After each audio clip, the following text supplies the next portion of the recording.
Ang nag-request po nito kung saan po ang pinakadelikadong masusunog po na lugar po dito sa ating bansa, no? Na mga lugar na dapat po natin po ay pag-iingatan po, lalo na sa mga bata, na wag po maglaro po ng sigarilyo man o posporo. Kasi marami nagtatanong guys, kasi po meron po silang nakita ng mga sunog ngayon. Nais po nilang itanong sa ating kaibigan para na po daw sila makapaganda. Kasi gusto po nila na malaman kung saan pong party na mga lugar po, mga barangay na dapat po ay mag-ingat. Kaya nandito si kaibigan natin Lulyo para itanong po natin kung saan po na mga lugar ang kadalasan matatamaan at pinakadelikadong sunog na mangyari. Kaya nandito po siya guys, ipaabot po namin na kung nakikita po ba ni kaibigan natin. Kaibigan? Ano po?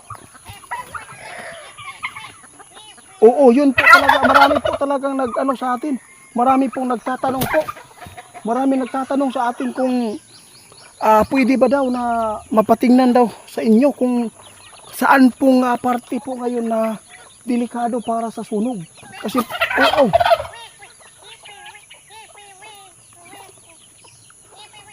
Naku po.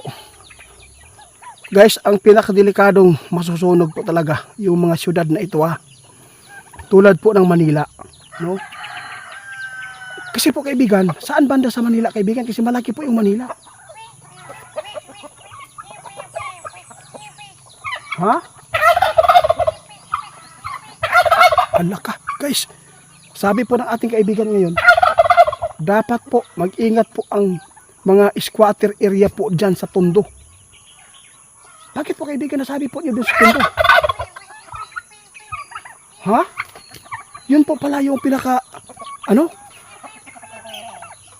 sa nagtanong po kung sino man po yung taga Tondo, mag-ingat kayo dyan sa sunog. Meron nakita si kaibigan na may panahon po na pwedeng masusunog po dyan sa lugar po ninyo kapag ito ay mangyari po yung series po ng mga kuryente bitaw. Kanang kuryente ang delikado po diya, lalo na yung mga anak mo, yung maglalaro po ng mga apoy dyan kasi po squatter area, kasi dikit-dikit po yung bahay. Meron po nagtatanong dito sa ating kaibigan, sa Davao ba kung okay lang po ba?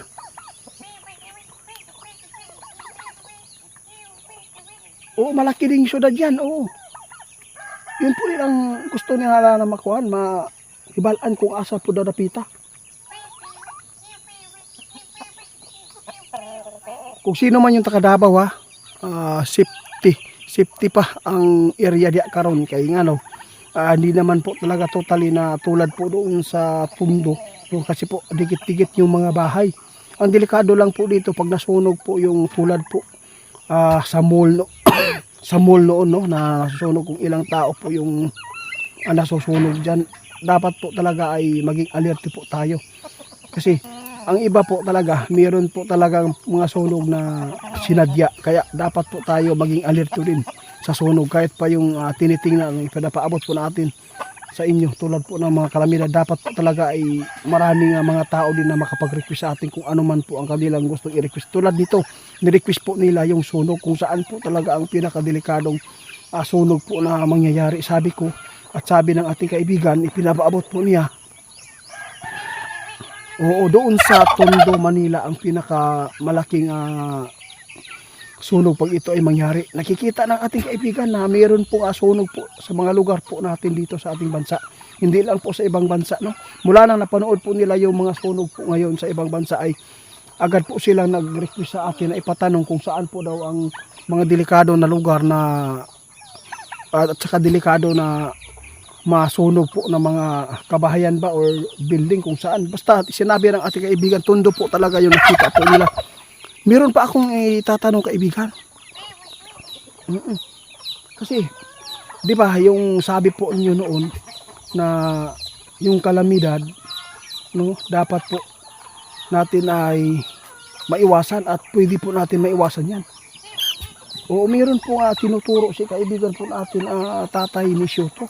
Sabi po nila, kung sa tuwing ay may lindol, no, kahit po ay mahina man o malakas, dapat po ay nakalabas na po kayo sa bahay. Kahit umpisa pa lang daw ng pindol dapat nakalabas na, wag na lang hintayin po na madaganan at magiba pa yung mga building o bahay man. Oo, salamat po. Oo, talagang maganda po talaga yung ipinapaabot po ninyo. Lalo na po sa mga hindi lang po sa mga virus na papasok dito sa bansa natin, no? Lahat po ng mga ikakabuti ng mga tao ay ipinapaabot po ninyo. Oo, okay lang po sa ating kaibigan kahit po ay walang maniniwala. Basta yung ginagawa po natin, yung best po natin na ikakabuti po sa lahat. Tulad po ng sunog, no? Ipinapaabot po niyo yung sunog diyan sa doon sa Tondo. Kapag ito ay mangyari yung sunog, ito po yung lugar na pinakamalaking damage, no?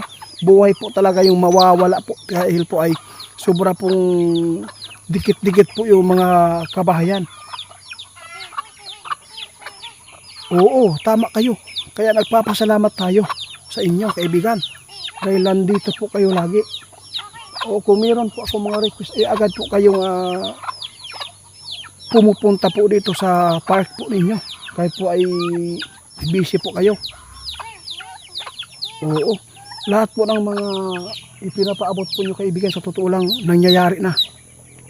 Di ba sinabi po ninyo na mayroong papasok na virus na sa 2025? Alam mo ba kung anong nangyari ngayon? Totoo po talaga. Nangyari na. O kaya lahat po ng ipinapaabot po yung nirespeto ko at saka nirespeto ng mga tao na sumusuporta sa atin ng totoo. O, basta ang sa amin lang ay sana ay hindi po kayo magbago. Oo. Sa lahat po ng nanonood sa atin ngayon taga Tondo, kung sino man yung taga Tondo, Manila dyan, mga squatter area, no, dapat huwag pabayaan yung mga anak ninyo. Kahit po isang pirasong posporo dyan, million po ang damage dyan, at saka buhay po ang kapalit po dyan, no? Dapat po talaga na mag-ingat kayo sa bawat po natin paghahanap buhay. Hindi lang po paghahanap buhay, pati yung mga anak natin kapag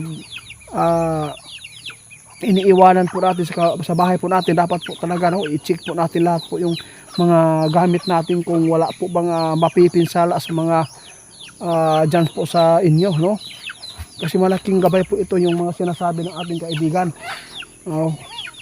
Oo, salamat po kaibigan. Kasi kung meron kayong mga katanungan pa, no, pwede po kayo magtanong. Marami nagtanong sa atin sa Bukidnon po kung safety po ba at saka daw sa Misamis. Oo, sabi po natin kaibigan, no, dito sa mundo natin wala pong safety, no? Kung sino man po yung itinadhana na dito sa mundo na matatamaan sa mga trahedya, kalamidad, no, wala tayong magagawa. Pero kung magdadasal po kayo, no, pwede po yan, no, ay iiwas yan sa inyo. Kusa, kahit nasa gilid mo na, kahit nasa harap mo na, maamis ka na lang kung bakit po ay buhay ka pa. Dahil po yan sa epekto ng pagdadasal po ninyo, pagsunod. Salamat po kaibigan,